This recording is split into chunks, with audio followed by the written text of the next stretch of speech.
এতগুলো বেলুন দেখে তোমরা হয়তো ভাবছো আজ নিশ্চয়ই কিছু অনুষ্ঠান আছে। হ্যাঁ, আমাদের জীবনের সব থেকে গুরুত্বপূর্ণ দিনটার একটি বছর সুসম্পন্ন হলো। 16ই জুলাই 2025-এ আমাদের জীবনের সব থেকে দামি উপহারটি আমরা পেয়েছি, আমাদের কন্যা আর তোমাদের সকলের আদরের দিত্যার প্রথম জন্ম। তাই সকাল সকাল দুজন দাদা চলে এসেছেন বেলুন দিয়ে সুন্দর করে বাড়িটাকে সাজিয়ে তুলতে। বাইরের গেট সহ পুরো বাড়িটাই আজ বেলুন দিয়ে সেজে উঠবে। আর দিত্যার জন্মদিন উপলক্ষে বাড়িতে আজ বৈষ্ণব সেবার আয়োজন করা হয়েছে। তাই সকলে মিলে বসে এখানে সবজি অমান্য করছে। সকলে মিলে বসে যেই কাজটা করা হয় সেটার আনন্দ কিন্তু দ্বিগুণ হয়ে যায়, কি বলো তোমরা?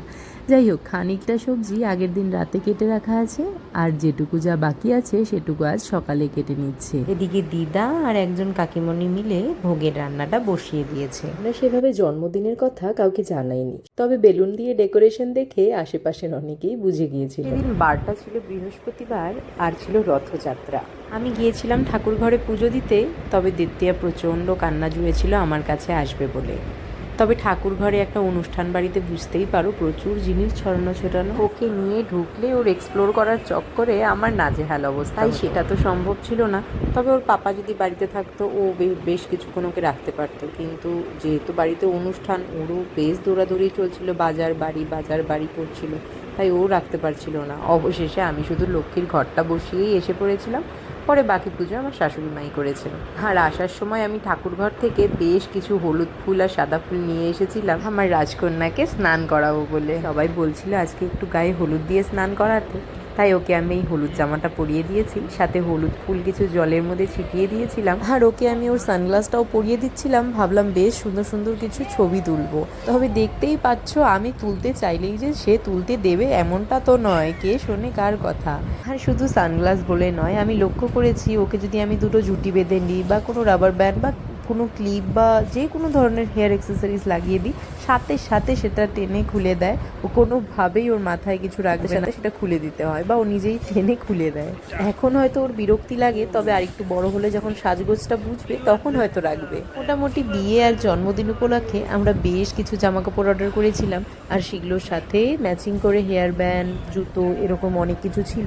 তবে ওই যে জামাটাই ও পরে, শুধু হেয়ার অ্যাক্সেসরিজ বা পায়ের জুতো টুতো কিছুই ওই সময় রাখতো না, এখন তবু জুতোটা পরা শিখেছে। যাই হোক, ওকে জোর করে আমি কখনোই কিছু করাইনি, আর আগামীতেও করাবো না। ওর যখন ইচ্ছে করবে তখন ও সাজবে। যাই হোক, ওকে স্নান করিয়ে আমি একটা নতুন জামা পরিয়ে দিয়েছি আর নিয়ে এসেছি তোমাদের সাথে বার্থডে গার্লের দেখা করাতে। এবারে পেয়েছে ওর প্রচণ্ড জোরে ঘুম। আমি চাইছিলাম ভোগ হয়ে গেলে একবারে ওকে লাঞ্চ করিয়ে তবেই ঘুম পাড়াবো। চলো ততক্ষণ তোমাদের সাথে শেয়ার করি আমাদের গেটটা। প্রথমেই বাইরে বড় করে একটা ব্যানার লাগানো, যেখানে দিত্যার একটা ছবি সহ লেখা আছে দিত্যাস ফার্স্ট বার্থডে। আর গেটটা এরকম হোয়াইট আর পার্পল কালারের বেলুন দিয়ে সাজানো হয়েছে। এবারে চলো ওখানে ভোগ হচ্ছে সেটা তোমাদের দর্শন করাই। ভোগ দর্শনে দুর্ভোগ কাটে, তাই যে যেখানে আছো সেখান থেকেই ভক্তি করো।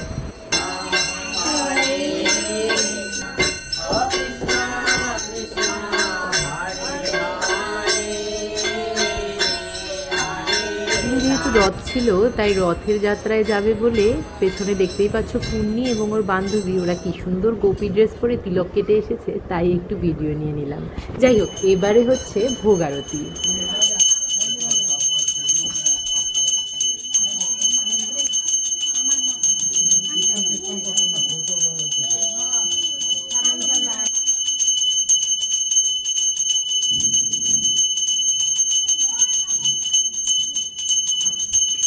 ইতিমধ্যে দিত্যার সদ্য বিবাহিতা পিসি এবং পিসো, আরও দুজন আঙ্কেল আন্টি এবং তাদের খুদে একটি সদস্য, তারা সবাই চলে এসেছে, তাই তোমাদেরকে দেখাচ্ছিলাম।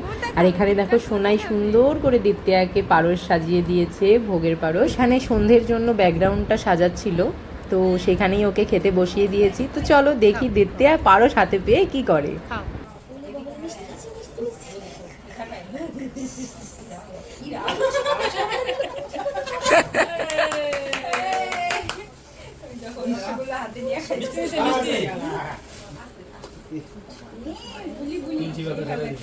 মিষ্টির থেকে তুলসী পাতা সরাই আনলো, তারপরে মুখে দিল।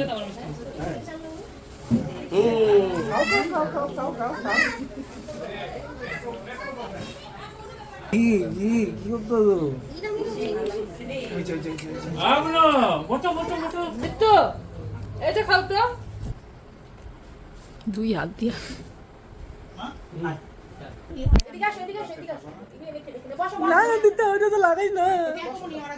এই পাচ্ছ রাজকন্যার খাওয়ার নমুনা, খায় কম মাখায় বেশি, আর যেটা খুবই স্বাভাবিক ব্যাপার। হোক, ওদিকে বৈষ্ণব সহ বাকি যারা নিমন্ত্রিত ছিলেন সকলের সেবা, আমাদের সবার সেবা সুন্দরভাবে কমপ্লিট হয়। আর এবারে চলে এসেছি কেক কাটিং এর জন্য, যেই সুন্দর ব্যাকড্রপটা সাজানো হয়েছে সেটার সামনে। বৈষ্ণব সেবার অনুষ্ঠানটা যেহেতু দুপুরে ছিল, তাই প্রণয়ের ইচ্ছা ছিল মেয়ের প্রথম জন্মদিনে রাতে কেক কাটিং সহ আরও একটা পার্টি অ্যারেঞ্জ করতে।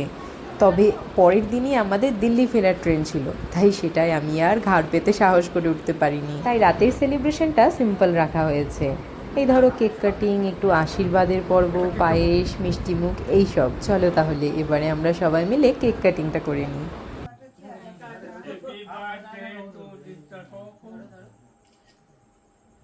Happy birthday to you. Happy birthday to you.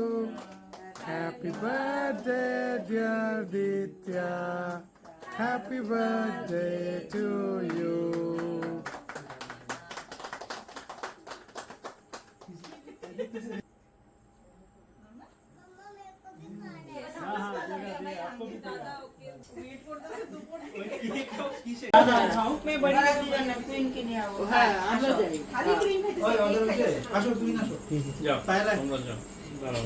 Cake কাটিংয়ের পর কিছু ফটো সেশন হয়, আর তারপর আশীর্বাদ পর্ব।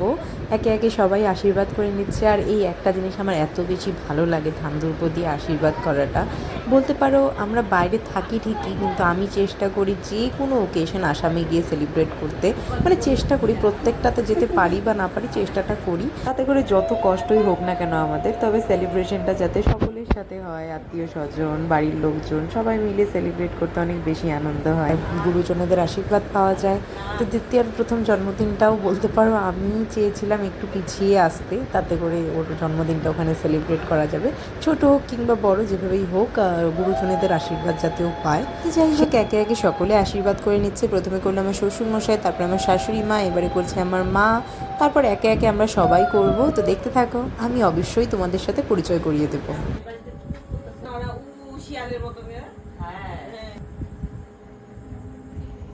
এবারে আশীর্বাদ করছে কাকিমণি, আর এই কাকিমণি আমার শাশুড়ি মায়ের বন্ধু বলতে পারো, সরি বান্ধবী বলতে পারো। কাকিমণির পরে আশীর্বাদ করছে আমাদের নতুন দম্পতি, মানে পায়েল আর ওর বর, মানে দিতে আর পিসি আর পিসেমশাই।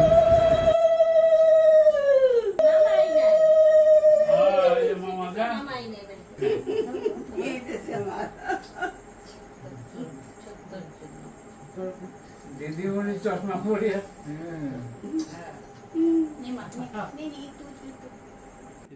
এবারে আশীর্বাদ করছে দিত্যাকে তার আরেকটি পিসি।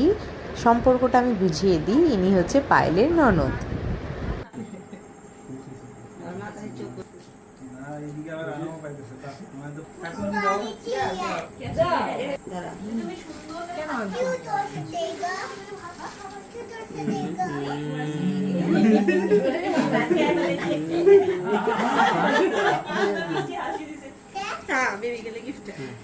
এবারে আশীর্বাদ করছে আরও একটি কাকিমণি। এই কাকিমণির বাড়ি আমাদের বাড়ির একদম লাগোয়া, বলতে পারো হরদম যাতায়াত।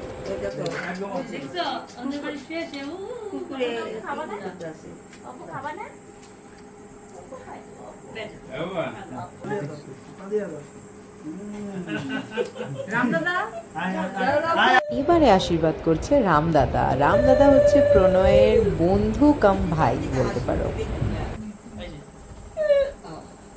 এবারে আশীর্বাদ করছে আরেকটি ভাই, ও হচ্ছে পায়েলের দাওয়াত।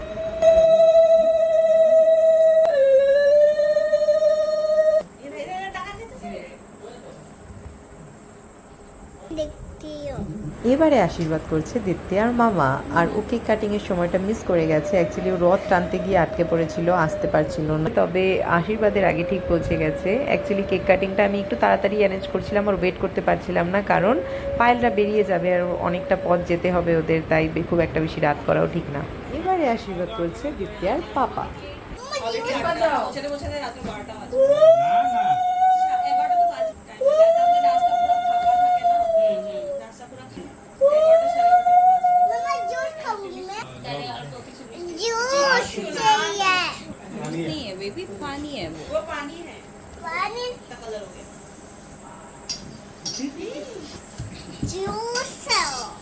এবারে আশীর্বাদ করছে দিত্যার মাম্মা। দিত্যার পাপা কোলে নেওয়ার চেষ্টা করছে যাতে করে আমি ভালো করে ওকে ধান দুব্য দিতে পারি, তবে ও তো কারোর কোলেই যাচ্ছিল না, আর প্রচণ্ড গরমও লাগছিল, আর ও একদম গরম সহ্য করতে পারে না। আর ওই যে তোমাদের বলেছি ও কিছু মাথায় কোনো হেয়ার অ্যাক্সেসরিজ রাখে না, ওই যে দেখো ওর হেয়ার ব্যান্ড গলায় ঝুলছে। হোক, দিত্যার প্রথম জন্মদিন আর রথযাত্রা আমরা খুব সুন্দরভাবে সেলিব্রেট করেছি।